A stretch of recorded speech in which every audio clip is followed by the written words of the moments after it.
At 7:01. Please put all your phones on vibrate mode, please. All phones on vibrate. All phone calls to be taken out of this room. And please rise for Pledge of Allegiance. Sorry. I pledge allegiance to the flag of the United States of America and to the republic for which it stands, one nation, under God, indivisible, with liberty and justice for all. Please remain standing for all men and women overseas, all our first responders that put their lives on the line for our safety and our freedom. Thank you. Okay, as I said, if you need to take a phone call, make sure you take it out of this room. Make sure your phones are in vibrate mode. And when people are speaking, please give them the respect to listen to them. Thank you. Go ahead, Jeremy. Okay. Chris, do we have any gallery session speakers? Grab the slips.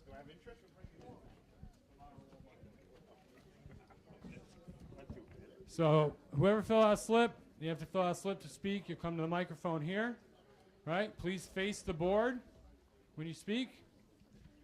And the only questions you can entertain are from the board members.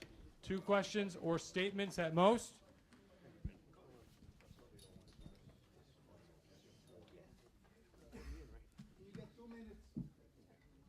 All right, you get 2 minutes. Let's start with Victor Ortiz regarding NHS grant program. Good evening, everybody. My name is Victor Ortiz. I represent the marketing program at NHS Neighborhood Housing Services in 1447 Gun Hill Road. I'm here to let the community board members and some of the community people know that we are having a couple of grants at NHS. But one of the first things that we're doing for our people is to provide free tax services for the community. We also provide, if you look at the second page of this handout that I gave out to some people, and to some people in the area I gave out the second handout, we also provide tenant services for landlords and residents who do not have anyone advocating for them. We have certain buildings and landlords that are not complying with the city of New York. And so we also provide tenant services free of charge to those people who live in buildings that need help. And we help them organize tenant associations, keep the minutes, and pretty much empower them and encourage them to be a major part of the improvement of the building. Third thing, we do have 2 grants. And this is very important for people in the community. One grant is for $32,000 and one is for $40,000. Now, I participated 8 years ago, and I received 6% down payment for my house, and it was a grant where I don't have to pay back. So I was able to move into Throsneck, and I got 6% from NHS, and I'm on my 8th year, and hopefully I would, be there forever. So there's 2 grants, and the last one and most important is a veterans grant for $25,000. So if you know any veterans that are being affected, they cannot move around their apartment. They've been affected by Sorry, that's time. So anybody have questions? Board members? Statement? No? Okay, so you left information, right? Let me ask one question. Here, Al. Can you continue what you were saying, please? is for veterans who have been affected by war and they need to fix their house. We provide $25,000 to rebuild their bathrooms, their kitchens, their walkaways, anything that they need to make their life a little bit better. NHS is providing $25,000 to do repairs to their houses free of charge, and that grant is for free. So thank you very much. These are the services that we provide. Thank you very much, community members. If you have any questions, I'm here to help you out. Thank you. Next up, Dawn Holloway, New York Public Library.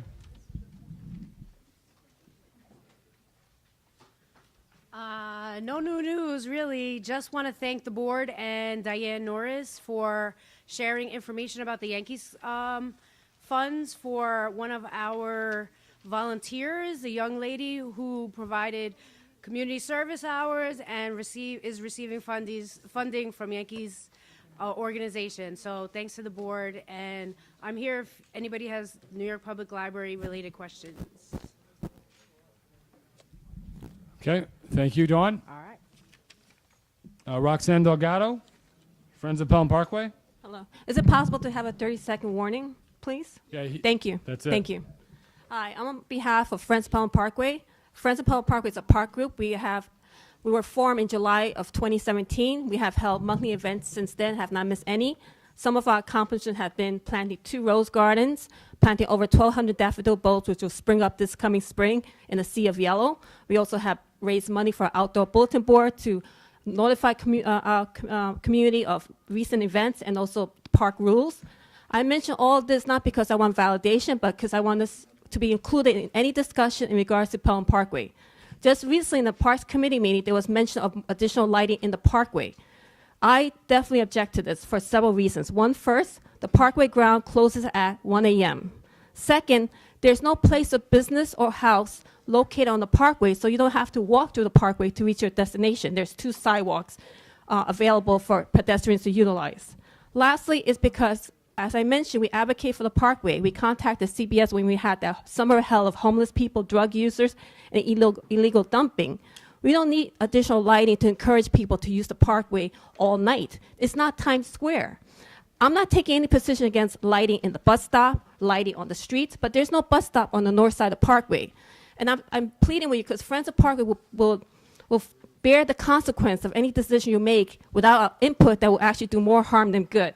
I'm sure the intentions were good, but it's not a good idea, and I plead with the community board, no additional lighting in the parkway because it's insufficient, and also because it takes away from the ambiance and it creates more illegal activity because, in fact, drug users like to shoot up where there's light in case they have an overdose, someone could come to their rescue. So we don't need more light in the parkway. So thank you. Okay. Edith Blitzer, question? No, there's no question. It's an answer to Roxanne. First of all, the parkway is not closed at any given hour. It's open. There are no gates. There are no doors. There are no nothing. And we can't tell people where to walk and where not to walk. If they find it shorter to get home through the parkway, then they're going to go through the parkway. Just let me finish. Give me the courtesy, okay? The more lights we have, the less problems we have. I can see if you're talking about a playground or a park that is supposedly closed. This is open day and night, so we definitely do need lights. And I'm appealing to the board, so please help us get more lights there. Go ahead. No? No, go ahead. Oh, CBS, actually, we brought CBS to highlight the issue with the drug users. And I'd like to mention this issue went to the mayor's office because after CBS aired it, it reached the deputy commissioner's office. It was mentioned that lighting actually encouraged more illegal activity. Also, the park closes at 1 a.m. The ground, anyone's welcome to walk through the parkway, but you cannot lay on the ground after 1 a.m., which is why the NCO and Parks enforces that because we brought it to their attention that after 1 a.m. they could ask people to leave the grounds. Okay. Pat Charles? Okay.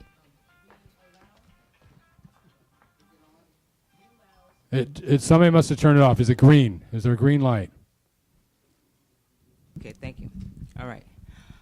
We're a board who values any and everybody's opinion. And what we're trying to do for the best of everyone involved, we allow people to come to these meetings and voice your opinion, but we're asking you to please respect us as who we are as the board. I understand that you have certain agendas that you want to make sure that you get heard, but we're asking you to please respect us as a board when we try to make a decision or have a open discussion with you or anyone else who comes to visit when we're at our board meetings. We would have greatly appreciate that, okay? Thank I you. don't know how I was disrespectful. I actually came to speak on behalf of Friends of Pelham Parkway and advocate for the parkway as I've been advocating for since the past 2 years. This was discussed, and it's been discussed over, and this is why we're coming to you, and we're asking you if you're going to be able to come and voice your opinion, we will allow that, but we don't want any little tidbits and backbiting or But there was on none, trying and to, the city charter trying to mandates start public testimony. issues. So this is what we're asking of you to be I respectful. disagree. I was not in any way disrespectful. So, Thank you. So let's agree to disagree. Thank you. And the city charter mandates public hearing. Thank you. So last but not least, we have Amber Gibson from the Einstein College of Medicine BOLD program. Hi, good evening. My name is Amber Gibson, and I'm from the Bronx Oncology Living Daily program, or the BOLD program. It's a free cancer wellness program that has been at Montefiore Einstein since 2008. We've expanded a lot within the past 10 years. As I said, it's a free wellness program. We have workshops every day that is displayed in our monthly calendar. I left a nice stack right at the front, so that also has our contact information. You can call or email if you're inquiring about any of our services. To list a few, we have workshops every day ranging from creative arts to crochet, mind-body workshops such as yoga, and this is all free to cancer patients and their loved ones, including caregivers. Another service that we offer are the BOLD Buddies, and these are cancer survivors that are specifically trained to be peer navigators and provide companionship and support to people who are newly diagnosed or are going through cancer alone. And they are a phenomenal resource. A lot of BOLD Buddies remain friends with their matched patients and can really provide that extra layer of support.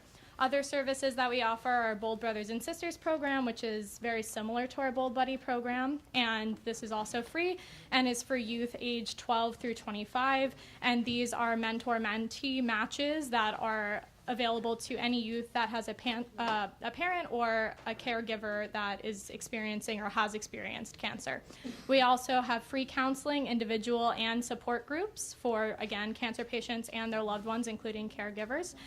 And that's mostly those services that we offer. I'm really happy to answer any questions if you have it. Again, it's a free wellness source that is available at Montefiore Einstein, and you don't have to be a Montefiore patient to reap the benefits of this Bronx program. Thanks. Anyone? Questions? No? Okay, thank you very much. Ken Gunlick, can you pass the mic down to Al?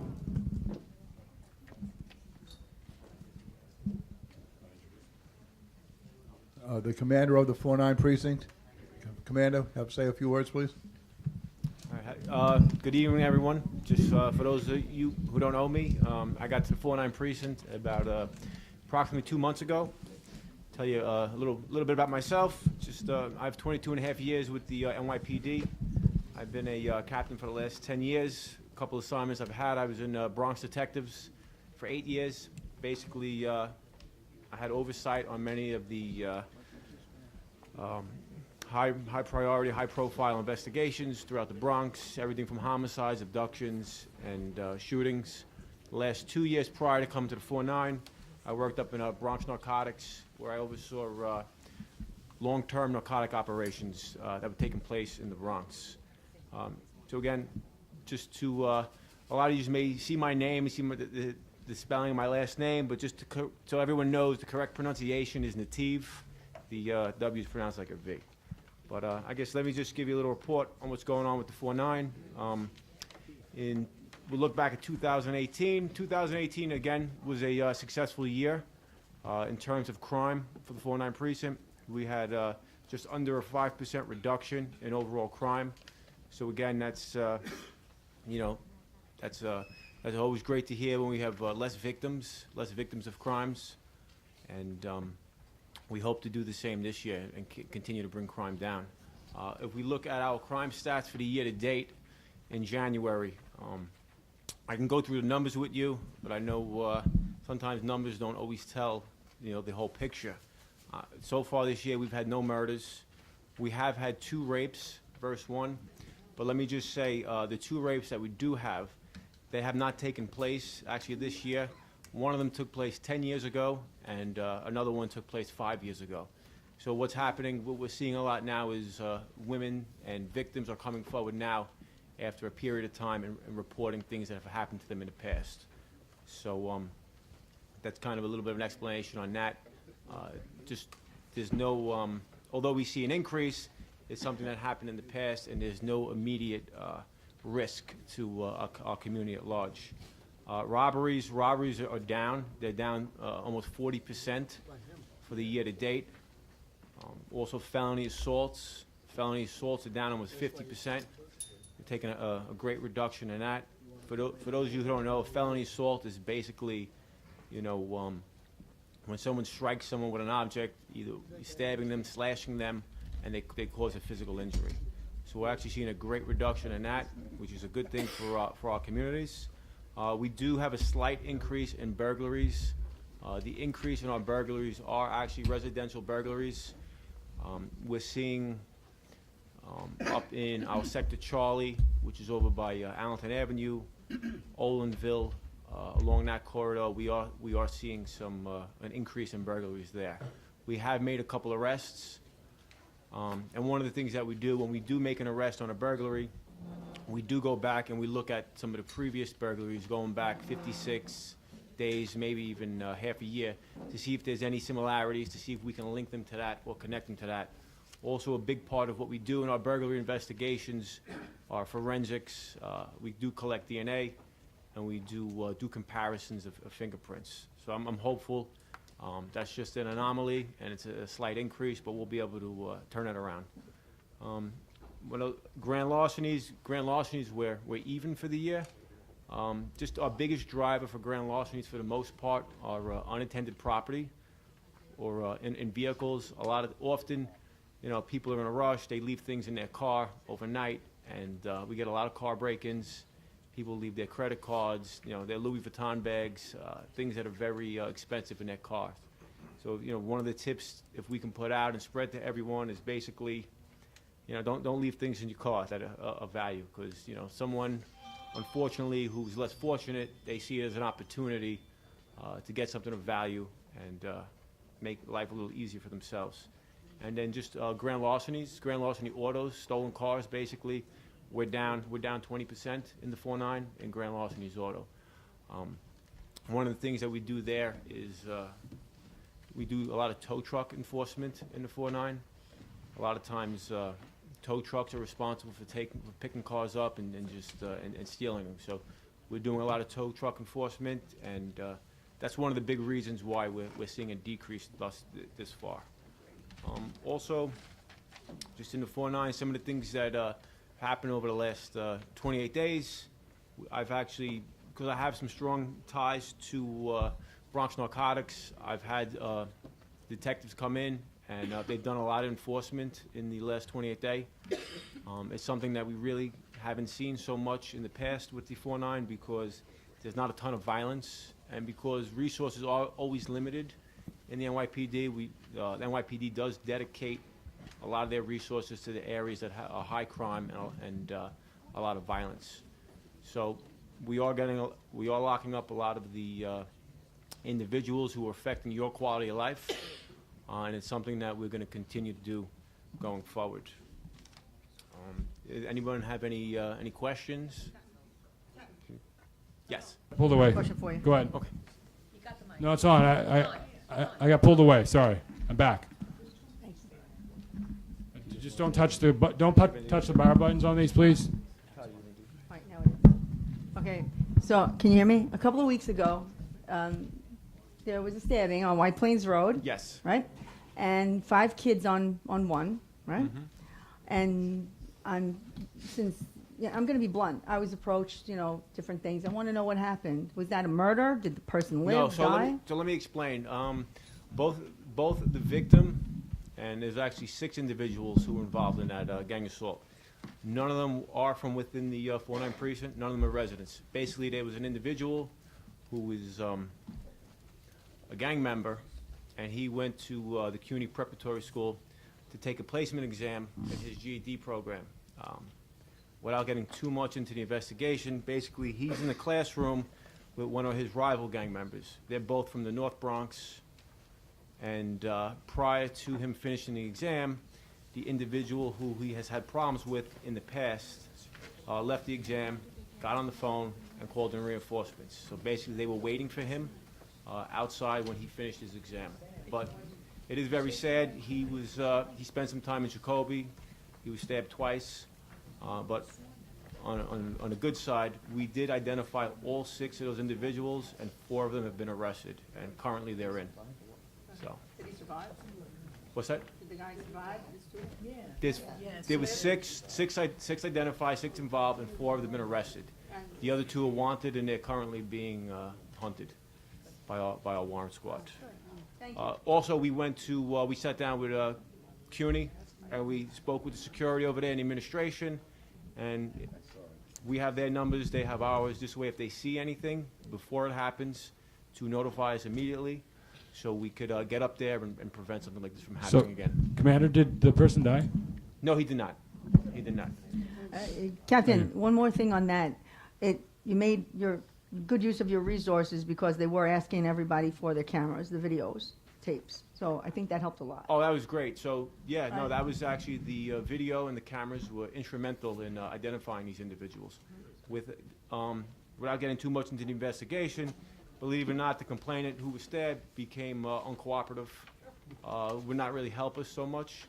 So we were able to use the video, and through the video, we were able to identify our 6 subjects. Thank you. Go ahead, Frano. Frano? Hi, Captain.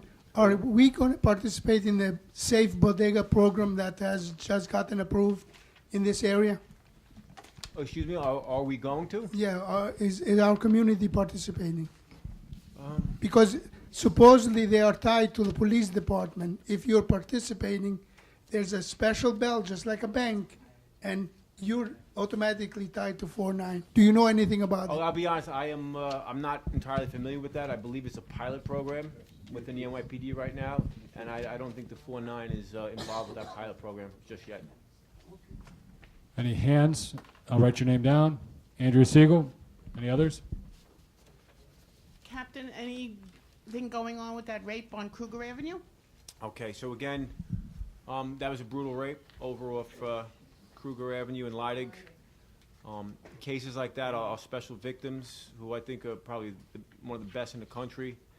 They have been looking into it. Unfortunately, it looks like they're having a difficult time identifying someone on that. Again, without trying to get it too much into the investigation, there's not a whole lot to go on. As you may have heard, the individual was masked up. He was wearing gloves. They weren't able to obtain any kind of DNA or forensic evidence or fingerprints, and the cameras in that building were not working.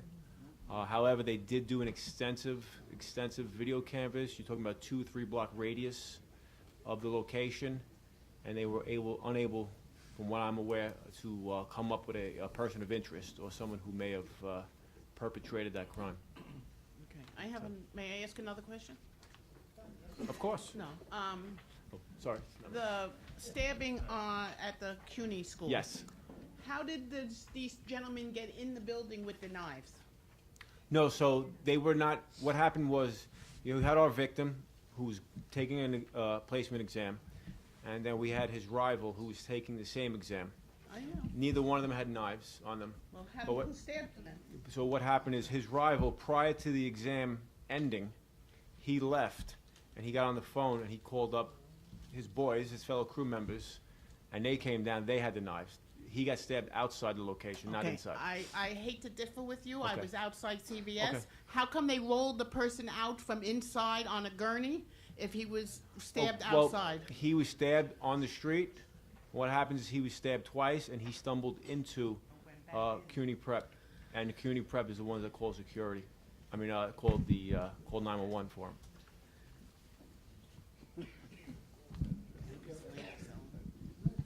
If there are no more questions, I just want to take a minute to thank the captain and welcome him on behalf of Community Board 11 to the 4-9. We have another question. I'm sorry. Deb, I was wondering if there's well, any welcome leads anyway. on the burglary. Microphone, please. I was wondering if you had any leads on the burglary at 1770 Stillwell. Oh, yes, we do. We actually we have some photos that in the upcoming days, we're going to see where the investigation goes, but likely those photos will be coming out on our Facebook and Twitter account. As far as the identity right now, the 4-9 squad is endeavoring to identify that individual. But if we're unable to, then we will release it to the media, and we'll release it on our social media hopefully someone from the community will be able to help us. Thank you. You're welcome. And from what I can tell, you're doing a great job with that, social media. So Thank you. Thank you. So let's move on to elected officials. I don't think the Borough President's office is here, but we do have Councilmember Jonai's office here, I believe. So Ish, is Ish here? You want to come to the mic, please?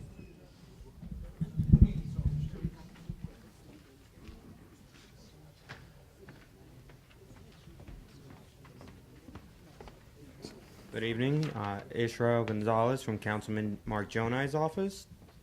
I don't have any updates to report at the moment, but the councilman does have a constituent meet and greet every month, and we're going to have our meet and greet scheduled for tomorrow.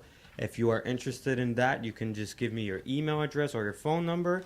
I'll be more than happy to schedule that for you if you have any questions and you would like to meet with the council member individually. Other than that, I don't have any updates at the moment. Great, thank you.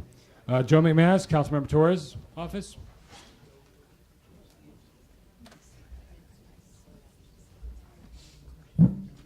I hate to bend over. Before I forget, Happy New Year to everybody. I haven't seen everybody. I hope everybody has a good, healthy New Year. I have some flyers out there for tax prep. For the tax prep, because everybody uses it, you make sure that you call up the office to get an appointment, because that service is used pretty quickly. About 2 weeks ago, myself, Jeremy, people from Parks and Sanitation did a survey to see how Community Board 11 could supplement what the council people have been doing for cleaning up. And we had a little issue on the MTA on 180th Street. They were telling FedCap not to clean over there. I got there and I just told them, just clean the whole place up. I don't care what MTA is telling you. Then, along the wall, everybody's familiar with that wall, there had to be 12 or 15 cars parked there. So there was leaves there, coffee cups, all sorts of stuff. So Jeremy contacted Jackie Carter. She said she would take care of it, and sanitation said if they did not, move their cars, they would ticket all of them. So that was one thing, and we had a bunch of places that we looked at. White Plains Road, with the Amtrak, what do you call it? White Plains Road goes over the Amtrak trestle, right along the wall there in the councilman's district. There was trees coming through the fences. I couldn't even walk down the street. They were just too low. So I asked FedCap to clean that up. They finished that. And what I did is I took a look, because the community board sent a motion to our office about cleaning up Bronx Park East from AD Avenue to Unionport Road. I rode up and down from Unionport Road to Pelham Parkway South, and I got confirmation, and it looked clean to me. I got confirmation from sanitation and from the Parks Department that that was not an issue. Then we went on the north side. It seems like the north side is the issue right on Waring Avenue. So that was cleaned up. I had FedCap clean up all the leaves, because the leaves were just covering all over the sidewalk. So we had that all done. So those things were done. One more thing about the tree survey. Jeremy and I have been calling Parks, this fellow Zev Ruda, and so far we haven't really gotten a response back yet. I emailed him, I called him, Jeremy called him, and so we're working on that park tree survey. But it's really street trees along Bronx Park East. One other thing the councilman is working on is legislation to stop businesses from not accepting cash. There's plenty of cashless stores across the country. So basically what you need is an app. You need an iPhone. You hit the iPhone down, it reads a barcode, it lets you in the store, and everything you pick up, it just automatically pays. So there's plenty of places that don't accept cash, and 25% of the people that live in New York City don't have a bank account or a credit card. So it's what they call a discrimination. And before I go, I'd just like to thank John Fratto on his retirement. Done a great job for Community Board 11. I was on the Community Board working with John many times, and I always thought he did a spectacular job. Thank you very much. Councilmember King's office, Adam Bermudez.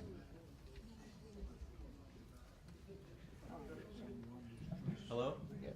I want to talk about two legislative matters that Councilman King has been working on. One victory that we've had recently. We passed some legislation involving school buses. So it's going to be reporting. Nobody knows how long school buses, they don't track how long it's taking. And, kids have been getting stranded. And so, it's one of a number of different bills that are, just going to provide a little transparency, a little information that's sorely needed. We're also pushing a bill, hasn't been passed yet, but a lot of other council members are signed on. A lot of our local friends are signed on, involving taxi cabs and putting panic buttons in. Both, it's one thing with the passenger, but also the driver. That we've had incidents in the Bronx where drivers were threatened by passengers, and it's about safety. So before Frano calls me off, I'll try to be quick. John. It's been a good run, right? I want to thank you for all I've learned from you. You've tended this flock for many years, and just the word I want to use, and I mean this with all, you're like a legend, in like city government, and not just in this neighborhood, but in other neighborhoods, and you don't just understand community, you understand neighborhoods, And so for all that, thanks for what I've learned from you.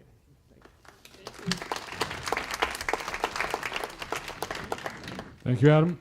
Tom Lacania, Borough President's Office. Good evening, everyone. First of all, as John's predecessor as district manager, I want to thank John for all of his work here at Community Board 11, and all of the good things that he accomplished while the district manager, and also even before that, I knew John as the youth coordinator from Community Board number 7. So we go back many, many years, and when I was the DM here, and he was the youth coordinator there. So congratulations on your retirement. All the best of health and prosperity to you and your family. Just a couple of quick items. First of all, reappointment applications have been sent out to all board members who are up for reappointment this year. They are due back to our office on February the 11th. For those who have not yet taken the sexual harassment training, your application will not be considered for reappointment unless that training session has been completed. It is the law that was passed by the City Council for the training session to be taken. So I think there are actually only a handful left here to take the course, but please do so as soon as possible. Those who are interested in joining the board, the applications are on our website. I'll put the flyers in the back before I leave. Those applications are due back on February the 8th. Just two other quick items. One is that the State of the Borough will be on February the 21st, Thursday, and it's being held at the Samuel Gompers campus on 455 Southern Boulevard. Please go to the website to RSVP. And then just one item, which I don't know if was mentioned earlier, but the borough president was very happy to hear that the Penn Station Access Project is now a go, and the community board will be very much a part of those discussions as we move forward, both on the construction of the station itself and then the ancillary work and zoning work that will be done along the Eastchester Road corridor as we move forward over the next couple of years. Thank you very much. Okay, thank you, Tom. Noreen Akhtar from Congresswoman Ocasio-Cortez's office. Good evening, Community Board 11. Thank you so much for having me here. My name is Noreen Akhtar. I'm Deputy District Director for Congresswoman Alexandria Ocasio-Cortez. Just wanted to connect with the community and remind you that, as you know, the government is still shut down. The Congresswoman is doing all that she can to help reopen the government. She connected with a community board member here, Mr. Yahya Obaid, and she shared his story. During her first House speech, she made C-SPAN history by sharing the story and urging Senator McConnell to reopen the government, to bring the necessary legislation to a vote so that all of the 800,000 federal workers that are not receiving their payments, are not able to make their mortgage payments, can get back to work and get paid. So if you are a federal worker affected by the shutdown, please connect with our office. Our DC phone number is 202-225-3965. We want to hear from you. We want to amplify your stories, because the only thing that will bring this shutdown to an end is continued and increased public pressure. Also wanted to update you on our district offices. Right now we are co-working with Senator Biaggi's office out of 1200 Waters Place, Suite 1202. Our Queens office is under construction, but we expect it to be fully operational within the coming weeks. And if any of your community members need constituent services by way of immigration, Social Security, please get in touch with Senator Gillibrand's office. They've been incredibly helpful in this regard. And their number is 212-688-6262. Thank you so much. I'll be here if you need to connect with me, and we look forward to serving all of the community members here. Okay. Tony Vitaliano. Good evening. I recently went on a site visit in Board 11 with Sergeant Arms Frano and District Manager. We toured East Tremont Avenue from, I believe, Unionport Road all the way up to Adams Street. There's the Amtrak corridor there.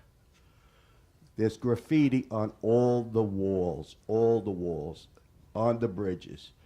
Can our Congresswoman, because I'm sure the federal government subsidizes Amtrak, can our Congresswoman see what she could do to get those walls cleaned up of the graffiti? It's disgraceful what we saw. If you don't believe me, take a ride there. And that's East Tremont between Unionport and Was it Adams Street? Adams? Okay. The Amtrak property line. You'll Okay. see the walls and the bridges, by the way, also. Mhm.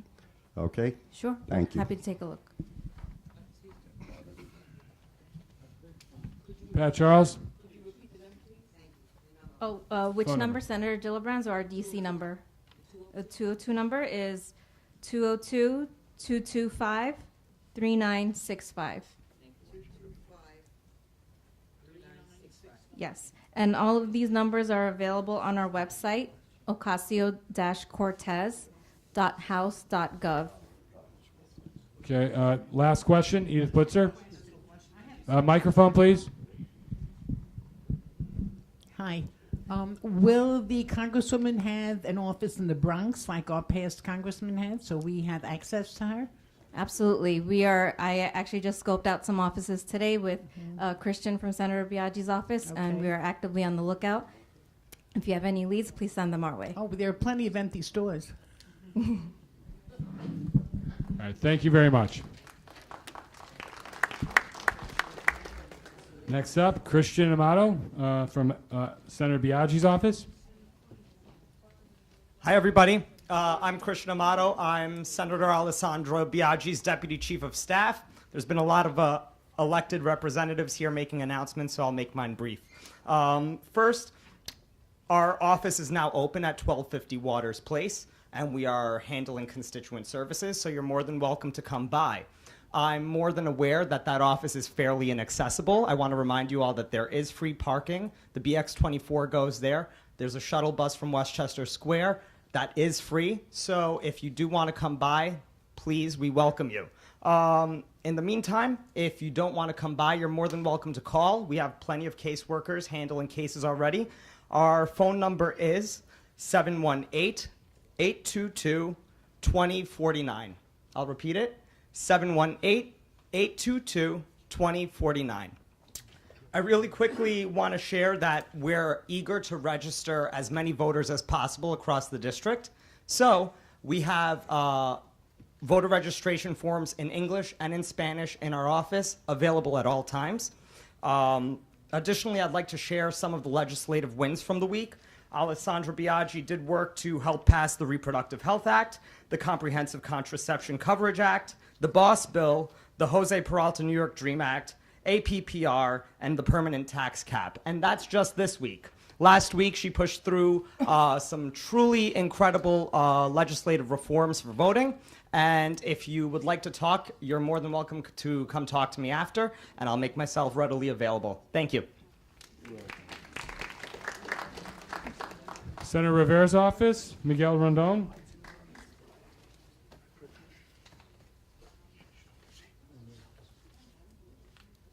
Happy holidays, everybody.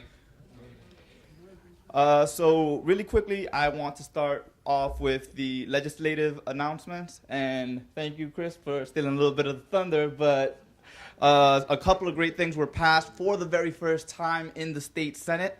The Reproductive Health Act. The senator is the chairman now of the Health Committee. And this is the very first time that the Reproductive Health Act passed out of that committee. Not only did it pass that committee, but it passed the state legislature. Moving on, the Comprehensive Contraception Coverage Act was passed. The BOSS bill, which protects people from discrimination by their employer based on reproductive care decisions. The senator was also pleased to vote in favor for election reform, gender, and the DREAM Act, which passed this week. You can follow our Facebook, Twitter, Instagram page to keep up with the progress being made. We put up all of the legislative updates on social media, sometimes live, so feel free to follow us. We have a Black History Month celebration event Thursday, February 21st from 3 to 5 p.m. at the William Hodson Senior Center. And we are happy to host overdose prevention trainings in partnership with our local community boards, precincts, and community organizations. We have done this in other places, and so we're happy to do it here if you would like us to. We have a tenant specialist that comes into our office and helps with housing every Tuesday, and family lawyer every last Friday of every month. Just call our office, make an appointment. We're right off of Fordham Road, so we're at 2432 Grand Concourse. So if you visit us, you can go to Fordham Road, you can do your shopping, and then you can go home. All right, thank you guys. Yes. So, the phone number for the office is 718-933-2034. All right, so I got Marcy Gross and then Tony Vitaliano. Got it. And that's it. Hi, how you doing? So as somebody who's an advocate for senior care, and I've been so since I'm 14 years old, I've seen a lot. I hear everyone is advocating for everything except age discrimination in the workplace, or anywhere, actually. But I've seen it, and I've had family members and friends who've experienced it. What are any of your elected officials in your offices doing about that? Thank you. I do believe that age is a class in which it shouldn't be discriminated. There is a method to make a complaint. Our office does this frequently, especially since in our district we see a lot of housing discrimination. We have had a few age discrimination cases. For example, even here in Community of Board 11, I myself helped somebody. They basically left Jacoby and they needed to get their job back because they hadn't completed the time in order to retire.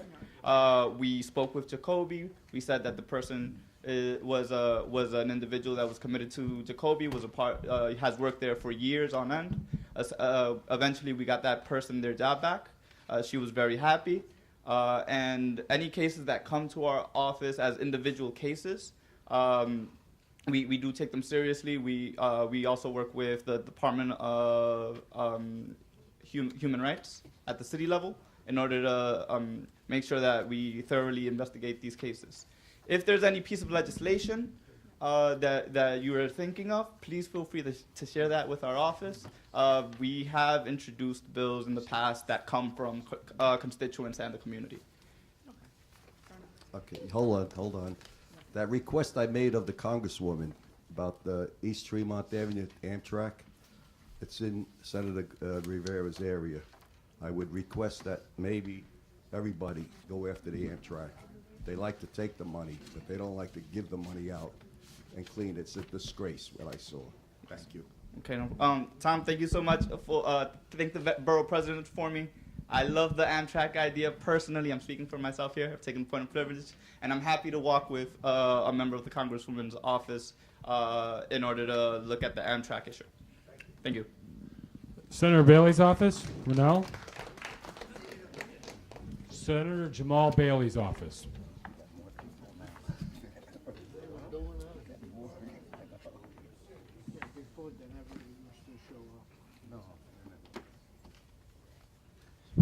Good evening. My name is Renell from Senator Jamal T. Bailey's office. Senator Bailey, he's having a coat giveaway tomorrow. That's at our district office at 959 East 233rd Street. That's located between Gunther and Edenwall. If you know anyone that's in need of any coats, because this winter has been very cold, I highly recommend you refer people to our office, our district office. That's 959 East 233rd Street. If you have any other concerns, you can call our office at 718-547-8854. If you're interested in attending, we have our flyers on the table. Thank you. And last but not least, Dylan Trogny from Assemblymember Fernandez's office.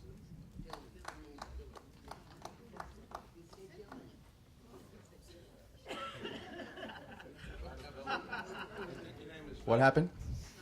No, nothing with me? Okay. How's everyone doing?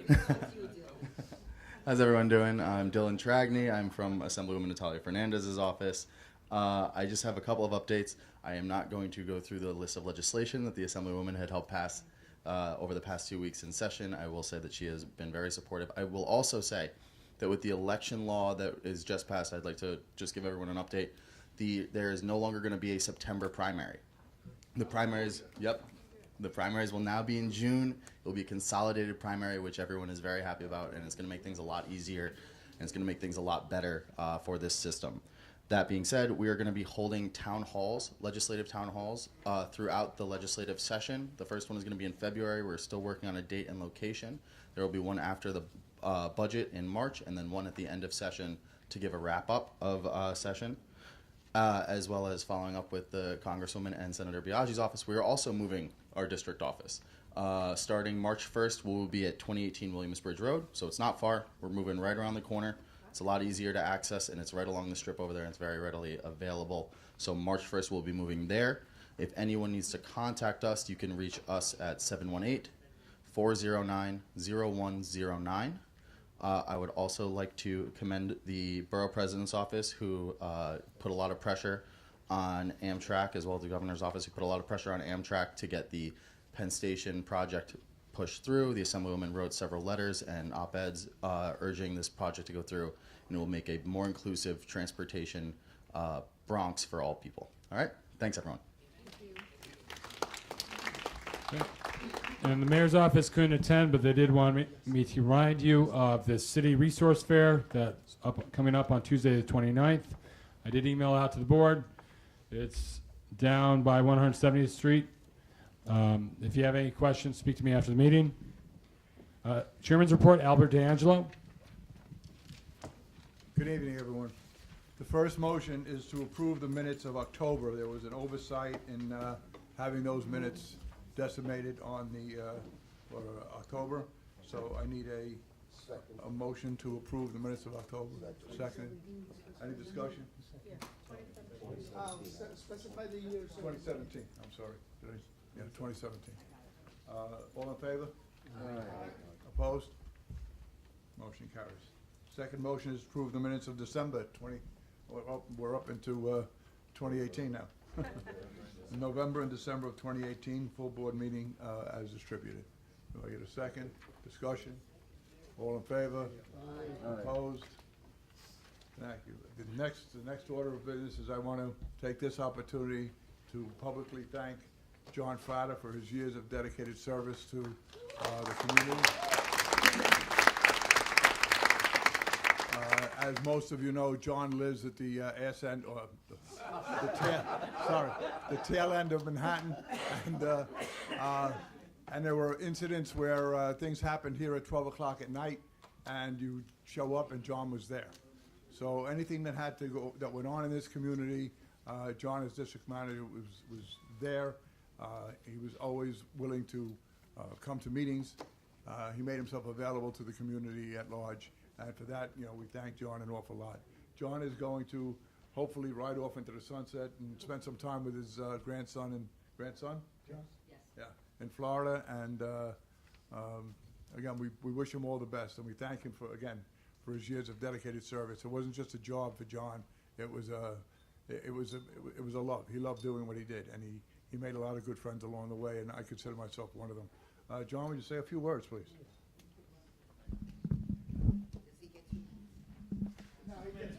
2 minutes. That's good. Yes, first of all, I want to say it was a pleasure being up here. I'm up here 20 years as I was district manager for 20 years, and it's been a ride that's unbelievable. I really hope that during those 20 years I did affect the lives of some of the people in a good way, because that's what it was all about. It was about doing what's good for the communities, not just one community, but all the communities. And I was lucky. I was lucky because I had a fantastic chairman behind me who supported my every move, and I had a staff that was second to none in getting the things done. You're only as good as your staff, and I tell you right now, the staff that I had, I could have relied on them for anything, so I give them all the credit for a lot of the work that we've done at Community Board 11. We've always said this is one community, even though we have different neighborhoods. It was very important for us to make sure that Van Nest remained a good community, and we worked very closely with people in Van Nest for that, with Bernadette and Joanne and Purdom, and the North Bronx with Joe Thompson, with Allerton Avenue and Pelham Parkway, and Edith Blitzer and Andrea. We had to work it as one neighborhood, because the philosophy always was that if one neighborhood went down, the next neighborhood was going to follow. And it really worked. It worked. There was a respect for everybody back then to make sure it wasn't just a job, it was to do the right thing. And, I tried my best to get that done. And then, of course, I retired, and I came back part-time, because I loved it so much up here, and working with the staff that we have now also. I mean, if I was district manager today, I'd be recommending Chris to be assistant district manager, because that man does everything in this office that you could think of. And he really does. He works his butt off. He does street activities. He does complaints. He does everything that needs to be done. This lady next to me, she knows the office inside and out. And everything that gets done because of her. She follows through, and she does a great job. And of course, we have Jeremy, our district manager, who really, has been working very hard to do the right thing for the community. Sometimes you got to get people mad at you. Believe me, I had a lot of people mad at me. I had people telling me to go back to Manhattan, where I come from. So, yeah, it's part of the job, but you can't take it serious. You just have to respect what you're doing and respect the people that you're working with, and understand that you can't say yes to everyone. And then I worked under other chairs, Tony Vitaliano and now Al. And it's important that you give the chair, you gave the chair the position. And now you have to make him run with the position and support him in that position. Otherwise, it's not going to work. I'm going to tell you right now. But I'm going to get off the soapbox right now and just say it's really been a pleasure working here. I'm going to miss all of you. But I am going to be up here quite often, because there are some things I want to get done outside of Community Board 11. So thank you very much for this time, and thank you for all the accolades. John, thank you, and you'll be truly missed. Yes, Edith? John, you and I go back to 1978. I don't know about you, but I haven't aged. Well, I have no. So, I've seen you grow from a young man when you worked for the other community board with Bernie Englander. I've seen you become a great father, and now you're a grandfather. You've always been respected and loved by everybody. We've had contact with you. You very rarely said no to anything we requested. And I think it shows in our communities. I hope we can continue doing the work that you did, because we do have a great community board. As a friend, I wish you all the luck in the world. Enjoy your life with your family. And Piggy, I'm sorry. Joe. 1, 2. It's on now. Oh, 3, 4. 3, 4. Okay. 3, 4 works.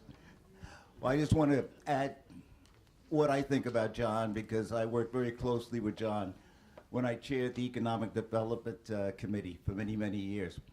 And a lot of people don't know this, but John would come up if we had a situation, because we were looking at bars and grills and places like that, licensed premises. And a lot of people don't know this, but we would go out at 12 o'clock at night. John would come from home, and we'd jump in the car, and we would look at these locations. And John was truly dedicated to this job. It was a pleasure knowing him, pleasure working with him. And I just want to wish him all the luck in the world. Thank you, John. Thank you, Joe. We won't tell her, John. John, for 5.5 years I was the chair. And I thank you for being there, because how many times I had problems, whenever I wanted the problem taken care of, I go to my ace, and that was John. And I really appreciate it. I thanked you. I sought your guidance. You gave me your guidance, and I appreciate everything. And I, too, will greatly miss you. Good luck and enjoy your life. Thank you. Now, just to piggyback on John's retirement, John's salary. The executive board will meet Monday at 3 o'clock to determine what to do with the salary that John Frater was getting. We have a choice whether to disseminate that monies among the staff or to hire someone else. So we'll meet on Wednesday. Monday at 3 o'clock. It's an open meeting, but it's the executive board will make that decision. We'll bring it before you at the next full board meeting for a vote. That's all I have. Thank you. Sylvia Mazzella, Treasurer's Report. We had no money. Okay. The Treasurer's Report has been distributed. If you have any questions, you can see Harriet or myself after the meeting. John, I just want to add on to that. You've been a blessing to this community, and we really appreciate it, and we wish you all the best. God bless. All right, so my report. I'll try to make it quick as much as possible. I did put one in everybody's packet. So City Charter Commission, we had a meeting at Community Board 10's office yesterday. The Bronx DMs and chairs were invited to that. It was with the BP's office and the BP's City Charter Commission appointee, James Vaca, and we discussed various things, such as giving the Borough President's Office more say or power with the street activity permit process, about the importance of getting elected officials to support our budget priorities to make them happen, and other items. The last year, so you guys took sexual harassment training last year. We also were audited for the fiscal year before. Among the 12 boards in the Bronx, only 4 were deemed compliant with the sexual harassment policy, EEO policy, and we were one of them. And then federal shutdown, I think the Congresswoman's office mentioned, we do have members of our community currently working without pay. If anybody is struggling out there, please let us know. We will see what we can do to help you. FedCap. Joe McManus mentioned FedCap. So we went out Sanitation, Parks, and FedCap. We also went out with Councilmember Jonai's office, and you can see some of the pictures and they already, unfortunately, well, fortunately, because Amtrak isn't as responsive as Tony said. As far back as John is district manager, Amtrak has not taken responsibility for their properties, and so we contracted FedCap to remove the graffiti on the Williamsbridge Road bridge between Sackett and Poplar. And the issue with the cars parked on Morris Park Avenue by the MTA wall, sanitation did issue 7 summonses last week, or the week before recently, for those vehicles. I haven't seen many parked there as a result. Pelham Parkway. The expected completion currently is 2021 for Pelham Parkway. We did have a meeting last week, I believe, where DOT confirmed that, unfortunately, Thomas A. Alexander, he was not privy to supposedly the current plans. Once the whole project is done, the south side will be repaved. All right, it will be repaved by the contractor. We have that on tape, okay? Not just here.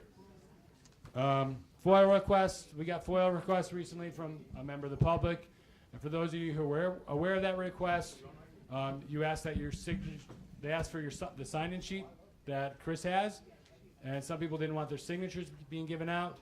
I did confirm with the Mayor's Office of Information Privacy that you do not have to give your signatures out, among other things. So the sign sheets were given out, but with your signatures redacted. Okay? That's a privacy concern. I know somebody asked me earlier about a petition. We're not supposed to give out your contact info is also protected. We've had requests in the past for your contact info. That's protected. That's your right to privacy. So, John's retiring. He's been with us part-time for 8 years. I've been with you now, going at the end of the month, 8 years. And on the very last page of my report, talked about some of the accomplishments, the positive things we've done in the past 8 years. Just for example, the liquor license questionnaire that we currently give liquor license applicants. John gave me the idea. It wasn't instituted before, but he gave me the idea because he's familiar with Board 1 in Manhattan. I reached out to them. They sent me their questionnaire. I took it with input from board members, the NYPD, as well as Department of Buildings, and we expounded upon that. So things like that clearly wouldn't happen without John's input. And as I try to tell everyone now, before I was district manager, I worked for the council member, and I come to these meetings, John's setting up the nice system, right, or the older system, and everyone comes up to you as district manager and tries to talk to you while you're trying to set this up. And I regret doing that. I apologize, John, publicly for doing that, because it's obviously not the ideal time to talk to somebody. It's always after the meeting. So for what it's worth, John, I appreciate everything you've been able to do for me and us as a staff and a community board. I think there's a lot that can always be learned still from John. I appreciate it very much. Thank you. And that concludes my report. I'm sorry, I said the meeting was at 3 o'clock on Monday. It's been moved till 10. One of the members couldn't make it, so we moved it to 10. So anybody who wishes to attend, it's 10 o'clock and not at 3. We got questions about the report? Yeah, sure. Yeah, question about my report. Thank you for the thorough report, Jeremy. I just have a question about the Amtrak. I read, I saw the breaking news about it. But so it's a memorandum of understanding. So how does that differ? I know we said it's going to happen, and we don't know exactly when it's going to happen. So what's the difference between a memorandum of understanding and a full-fledged contract? I'm obviously concerned about the graffiti right now. I am concerned about that, but that's not my area of expertise. I don't know if Tom, the Borough President's Office, can answer this question about Amtrak, what the memorandum of understanding means. From what my understanding was is that the holdup was that Amtrak would not agree to allow access to their tracks. And with this agreement, they are now allowing access to the tracks. And I'm not totally familiar with it, but there's a there's a swapping of tracks that go on underneath Penn Station, and I think the agreement was that they would now access the tracks that they need to access. The memorandum is the actual understanding between Amtrak and Metro North and the MTA. So they have a clear understanding now, so they're paving the can way for actually future business. run the trains. Okay, and then the other thing was, I know that the funding, right? There was a big. So has that been cleared up as well? Because they wanted four Amtrak stations. wanted. I don't know the actual numbers, but the 4 stations are fully funded. Okay. The memorandum should and probably includes some financial agreements as well. Okay. All right. So then we'll move on to committee reports. Dom Shano, Economic Development. This on? Yes. I'm going to make this short and sweet because the meeting's running long. We have 3 places that are coming up for renewal. One of them is Williamsbridge Tavern. The other one is Applebee's. And the third one is La Masa. We checked with the precinct. The precinct didn't have a problem with any of them. I'd like to make a motion. We send a letter of no objection to the State Liquor Authority for renewal of the liquor licenses. Anybody second it? Second by Any discussion? Frano. I thought that La Masa didn't appear before you guys. They What appeared changed? this morning. Okay, thank you. This morning, 15 minutes before the meeting. Thank you for updating. Okay. All those in favor? Anybody opposed? Any abstentions? 2 abstentions, Yahe and Tasneem. And no opposition, correct? Motion carries. From Economic Development Committee, John, good luck in your endeavors. Keep this short and sweet. And tell that for my friend Joey, he better call me. Thank you. David Levitt, Bylaws. Good evening. The Bylaws Committee is recommending that the number of years required to be a member of the board before you can become a candidate for officer be reduced from 4 years to 2 years. The reason for this recommended change has to do with the term limits that were added to the city charter in the last election. In the agenda, there's a more complicated addition, which I would like to hold over. I was attempting to address the issue of the term limits and the possibility, which is not going to take place for another 6 or 8 years as the term limits take effect, that there would be a time when all the board members or half of the board would be new, and there would be no one would actually be qualified to run for officer because they wouldn't have the necessary number of years. Nobody would have 4 years of service because everybody would be new. So the idea would be to reduce it to 2. But we need to establish some sort of look-back period to say, if you're off the board for a period of time, then perhaps that time can be considered. But for tonight, what the Bylaws Committee is recommending is a simple change in the number of years required to be a member of the board in order to be eligible to run for office. The change from 4 years of board service to 2 years of board service. And as our bylaws require, we will not vote on this tonight. This is being presented not as a motion, it's being presented as information, and next month we will vote on it. We just want to make sure that it's running for office for chairman, first vice chair, etc. That's any of the 6 officer positions. So are there any questions about that? Yes.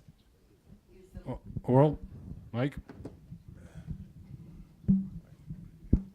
Okay, I just want to make sure, hello, that you did vet the calculation, that you're right, that makes sense, because it kind of doesn't, because 2 years is not enough, I think.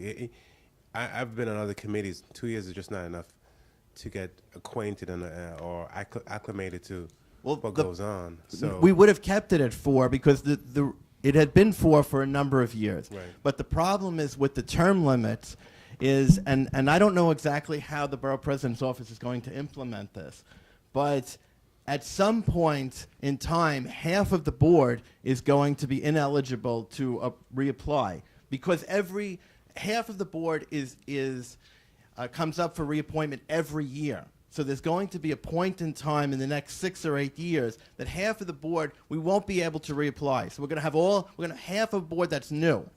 Is that right? Does that calculation sound right? I don't know if that sounds.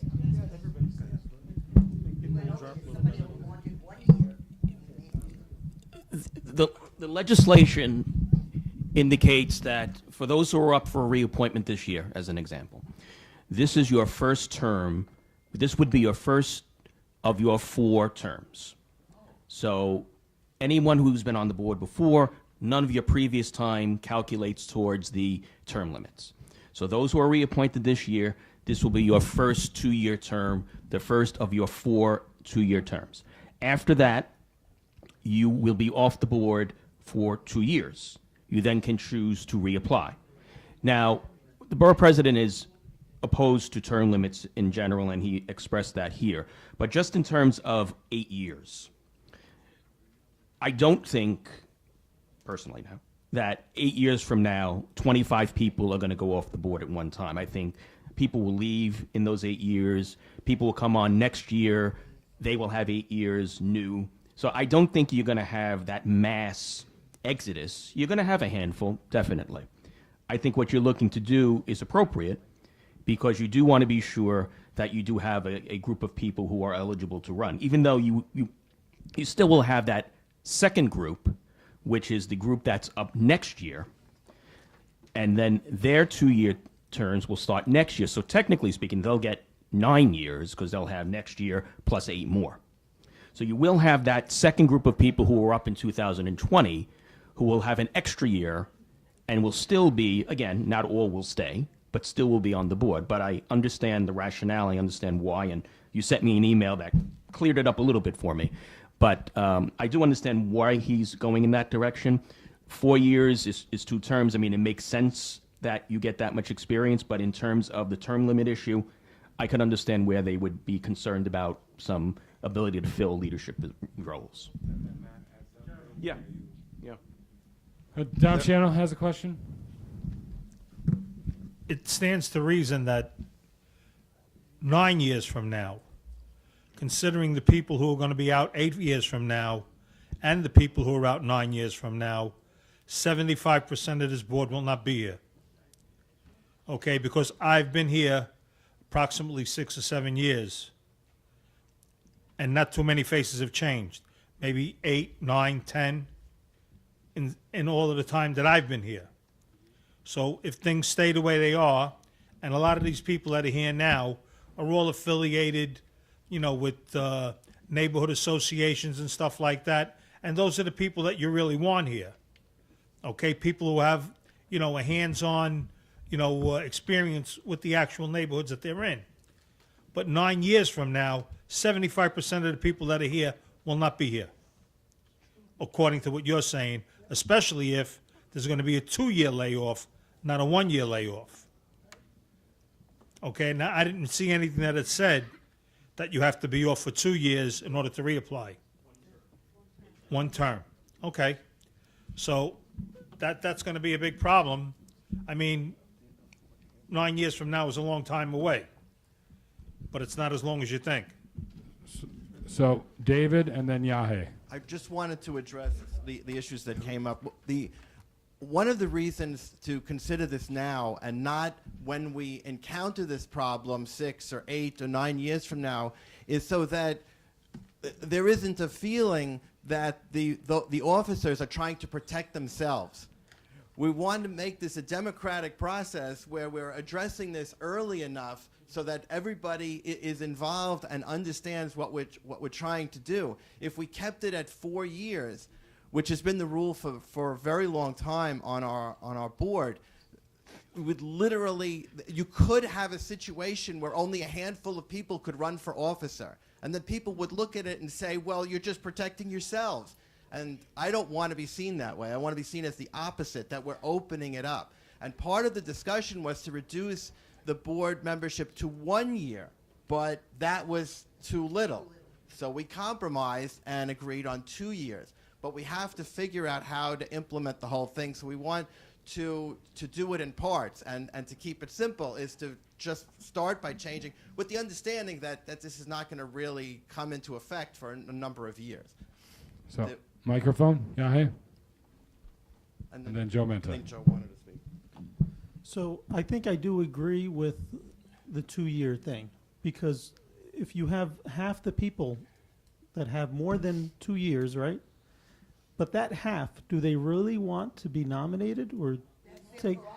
I know, but now you're limiting the people. So I do agree with the 2 years. I'm just saying, if you have half the people that are left over that are eligible, maybe a quarter of them will want those positions. Most of them would not. I'm not following the point that you're trying to make. I don't understand. Well, for example, like I wouldn't want to run for any of those positions. That's what I'm saying. Well, like I think some people feel the same way. Well, then that's a reason in favor of reducing the Correct. number of Yeah, years. that's I'm for it. Yeah. Joe? No, yeah, I understand too. I get the rationale. It makes sense because we're going to come up to that point where we're going to have people leaving, and then we're going to be left with a pool of green people. If is that what you're saying? Yeah, hey, right? People that are green and may not have a lot of experience, and however that's going to. Let's talk also about right. There was part of the elections that we just had were oversights committees, right? So the city is actually going to start having people here, I guess, overseeing the board. Is that how it's going to work? What's the oversight committee all about, and how will that influence this new setup? It's not an oversight committee. Okay. It's, and I forget the actual terminology, but it's a community engagement, if I'm right, John, was it Community Engagement Commission, whatever it is. But what it is it has a multitude of different responsibilities. One is to help and assist the borough president's office in providing training for community board members. It's also to provide provide opportunities for people to volunteer with anything that the city may have. It's also to get more people to vote in elections. It has nothing. It has only a small piece that has to do with what the community boards and the borough president's office will be doing. They will not be providing oversight. One of the things we do have to do as the borough president's office is each year provide the mayor's office with a report on our community board application process. How many people applied, how many people were appointed, what council member had seats, which is still vacant. So they're going to provide us eventually with some template to prepare a report. But they're not going to be overseeing the boards. They may provide training opportunities, but also where there are special needs. Say you have a community board member that has language difficulties and needs a second language. They would possibly, and this is possibly because they haven't done anything yet, possibly provide the funding to you for an interpreter. If those who need a hearing impaired board member, they may provide the funding for a sign language person for that person. So those are the type of things that they are going to work with the borough president's office on for community boards. Are there any other questions or clarifications? So with that, we'll have the motion next month. I just want to take a moment to also congratulate John. I was a member of the board for the entire tenure of your service as district manager, separate from the last 8 years when in your current position. And I wanted to say that you're a consummate professional. I learned a great deal from you, and I wish you the best of luck.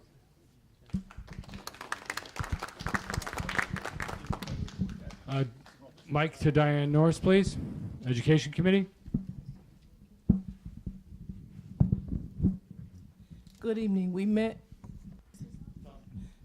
for the Yankee Awards, and we went through the nomination process and the selection process, and the names that you see under Education, Culture, and Youth Services were the names selected for the Yankee Awards. The recipients should have been notified as well as the civic boards, because that seemed to be a problem the last time. And although we had 9 candidates, if your candidate wasn't selected, you can resubmit this year if you choose to. But you be very careful because we analyze these applications. We really look at it. Make sure the application meet the requirements. It tells you to do a number of things. There's an age requirement. There's a community board service requirement. And there's also a resume requirement. And also, there's a time for enrollment and a time that it's going to end. So make sure that your application follows those requirements. But we were impressed this year. But you can resubmit this year. You can resubmit. And I wanted to say to John, I had 3 chairpersons. You know, I've been here a while. And I found you to be very knowledgeable, very professional, and you deserve the best. You and your family. Leadership Committee, Tony Vitaliano. We met and we approved the calendar. It's in your envelopes. If there's any problem with the committees meeting on those days, please contact the district manager. Thank you. Dr. Patel cannot be here, but he is at home. He's doing well. Health and Social Service Committee, Joe Bacote. It's the name is Joe Baycoat. Sorry, Joe. Joseph, sorry. Good evening. First, I want to say congratulations to John on your retirement. By the way, I'm one of those retirees. I've been retired 19 years from the City University of New York as an associate professor at Bronx Community College. So I'm telling you, you're going to enjoy your retirement. Very much so. In the minutes, we are set up for what we plan to do this year. February, we're having a speaker from Jacoby. In March, we're having a speaker from Montefiore. We're also going to be having our annual health fair in June. And that's one of our big events. So we're looking forward to that. Now, anyone who wishes to come to any of our meetings to hear what these representatives from Jacoby or Montefiore, you are welcome to come to hear what they are talking to us about. After those 2 months, we want to look at what's happening to individuals who are having problems, who are living on the streets. We need to look at that in terms of their social service. Again, those are the kinds of things we will be looking at after March. So again, I want your support in terms of that. If you know of anyone who's living on the street that we can be of some assistance, please let us know. That's the Social Service and Health Committee report. Joe Baycoat. Okay? Thank you. Thank you, Mr. Baycoat. Janice Walcott. Good evening, everyone. And to John, enjoy every moment of your retirement, okay? It's a pleasure. You'll have a fine time. Okay. The Housing Committee met, and it was a very explosive meeting. However, I don't have the minutes in the report, so you'll be getting that online, okay? All right. And the next housing meeting is the 7th of February, okay? Land Use, Ken Galnick.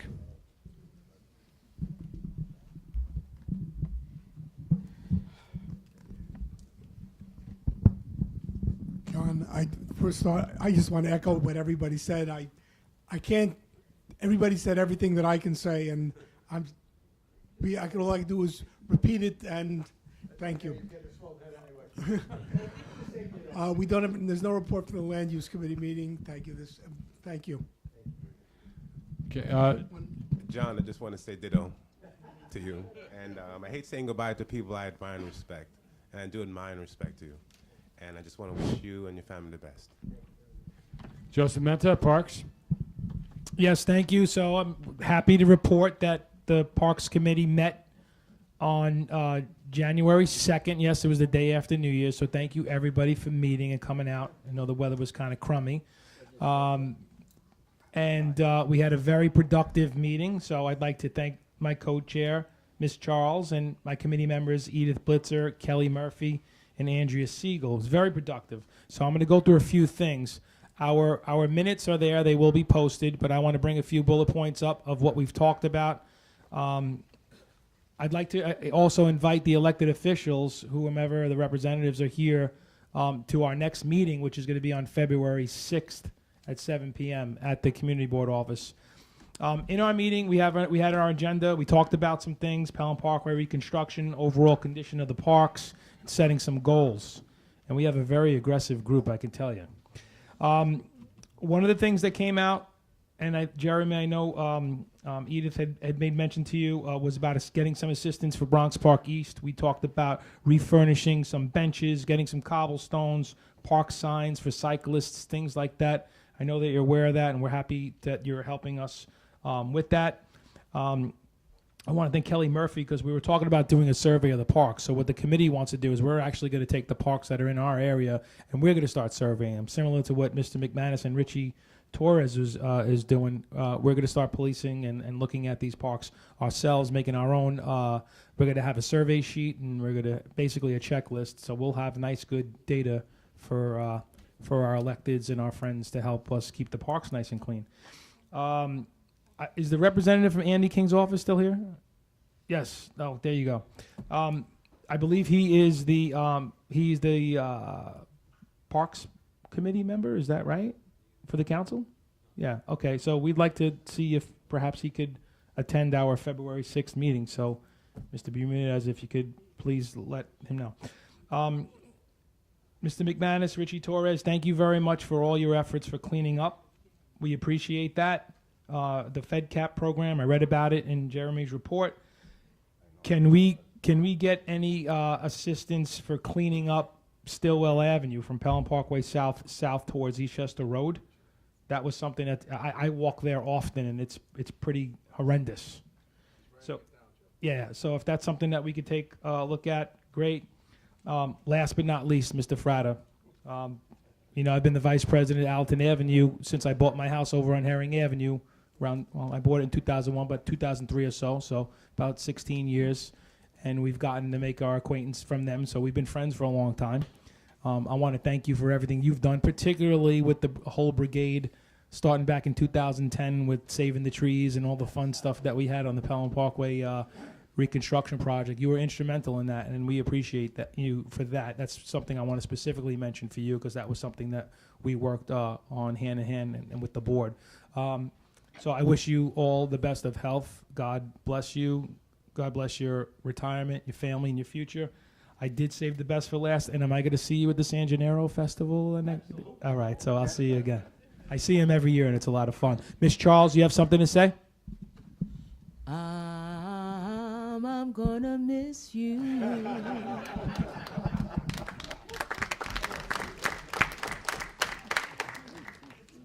Okay, I guess that concludes the Parks Committee report. Move to Public Safety. Yahya Obeid. Good evening. We did meet. The captain attended our meeting. We had a nice, cozy meeting with him. So the other thing, our meetings will most likely be located at different areas within Community Board 11. We're going to try to go out and reach out to the communities and encourage more attendance. And that's it. Thank you. Great. Tony Signorelli, Sanitation Committee.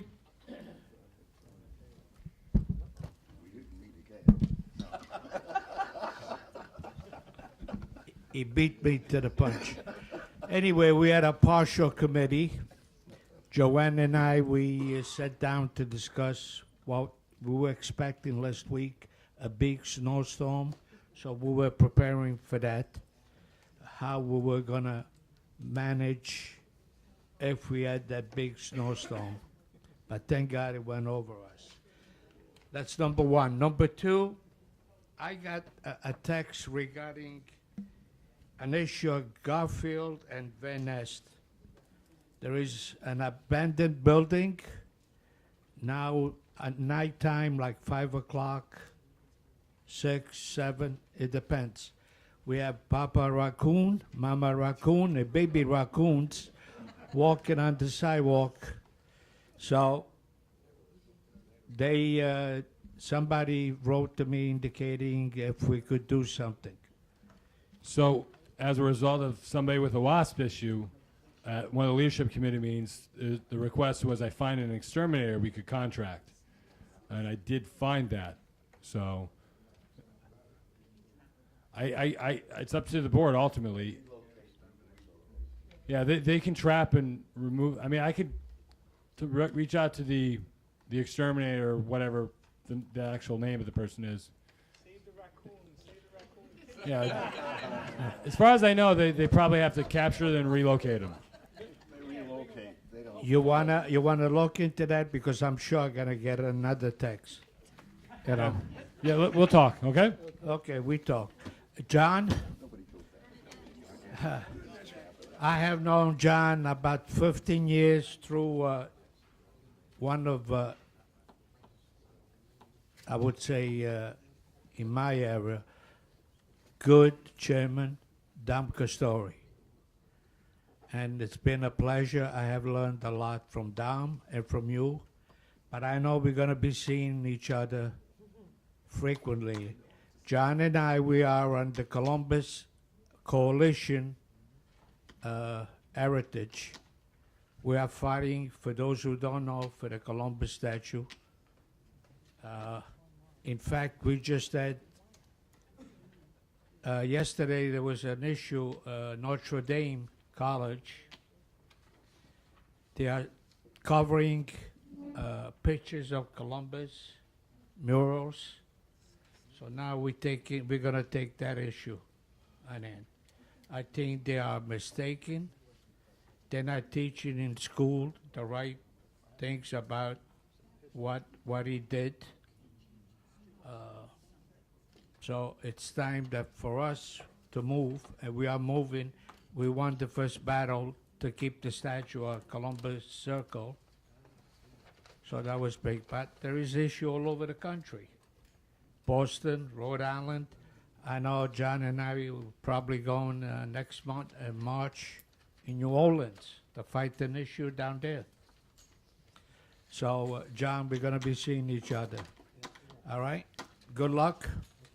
Don't call me, I'll call you. Bring the cannoli. Bernadette Ferrara? Yeah, I just want to shed some insight into the issues with raccoons.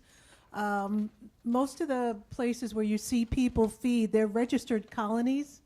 So most of the time, and I would say 95%, the food is put down early in the morning. Whatever is left over, because the raccoons don't come out in the daytime, they will come out at dusk and into the evening. And the only time that you really need to worry about a raccoon is if you see them out in the daytime, because that means they're sick. And I've had a friend of mine that was attacked. And so that's the only time. Most of the time, the raccoons do eat with the cats, and they're in harmony with nature. They really are. And just the exterminators, when you call an exterminator for the raccoons, there is no safe place to bring a raccoon. They have to kill them. So, or they'll dump them someplace where they have no food source and they'll die. So that's usually what exterminators will do. So that's just a little information on that. But I understand. I have the whole family on my back porch also, and they're with the possums and the cats, and they all live together in harmony. Okay, thank you. Tony? Apparently this person saw them about 5:30 in the evening. That's dusk. Yeah. Okay. So, all right. If we cannot kill them, maybe we pick up our collection, we send them on vacation someplace. You can send them Okay. on vacation. Fran Zagretta, Transportation Committee. We were going to have a motion which was withdrawn because the commissioner of the Bronx has promised to come or send a representative in reference to projects that need to be done in our borough. Specifically, I guess Astor Avenue is one of the worst streets out there. So we have them coming as well as the DEP because there were some water issues. I'm hoping they come. If not, I will come before you and put a motion for a couple of things. Number one, Astor Avenue. But number two, and this has been requested a while, we want Waring Avenue to be made safer. We've had accidents because there's a sign that encourages people to drive during this construction, which would last another 2 years or so, drive via Waring. We want speed bumps. And I will propose this to the commissioner. We did get a response. I did not like the response as soon as I got it. They said it takes up to 2 years to study. That's ridiculous.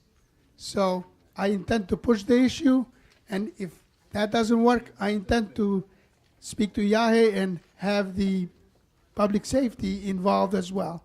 So this will come before you guys.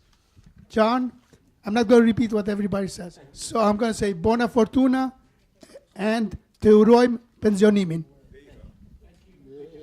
Old business. How do you spell Yeah, I have it here. New business. Joe we'll go down the line. Joe Thompson, Joe Menta, Veronica. Thank you. John, when I get your age, I'm going to retire too. Okay, the 49th Precinct Council will be meeting at the Morris Park Association Tuesday the 29th at 7:30. So it's our first meeting of the year, and I'd just like to make an announcement that the 49th Precinct Council and the 49th Precinct Food Drive, thanks in part, for most part, to PS 83. For the first time since we've been doing this, about 13 or 14 years, we have exceeded 2,000 pounds of food that we collected from the schools, from the Cub Scouts. So we're very pleased with that. Joe Menta. I'd just like to invite everyone and make everyone aware that the Allerton Avenue Homeowners and Tenants Association, of which I am the vice president, we are having our annual dinner dance on Saturday, March 9th at the Marina Del Rey. The tickets are $100 per person. Anyone who's been there knows it's a great time. So we encourage you to please attend. If you want tickets, you can come see me. And also, I have some raffles. Thank you for all those who've bought them. They're $10 each, and they go to the prize, which is $1,000 prize for the winning raffle ticket. Thank you. Veronica. Hi, I've been asked to make an announcement for the Clergy Council. They're going to be having their banquet on March 7th at Maestro's from 6 to about 11. All the info is on the flyers that are on the table. This is a fundraiser for their scholarship fund. Commissioner O'Neill will be the keynote speaker, and the tickets are a $75 donation. And then on behalf of Allerton International Merchants Association, I just want to say thank you to the Education Committee and congratulations to our nominee and recipient of the Yankee Award, Shania Coleman. Thank you. No more new business? Motion to adjourn? Oh, well, I'm sorry. Harriet Lasky.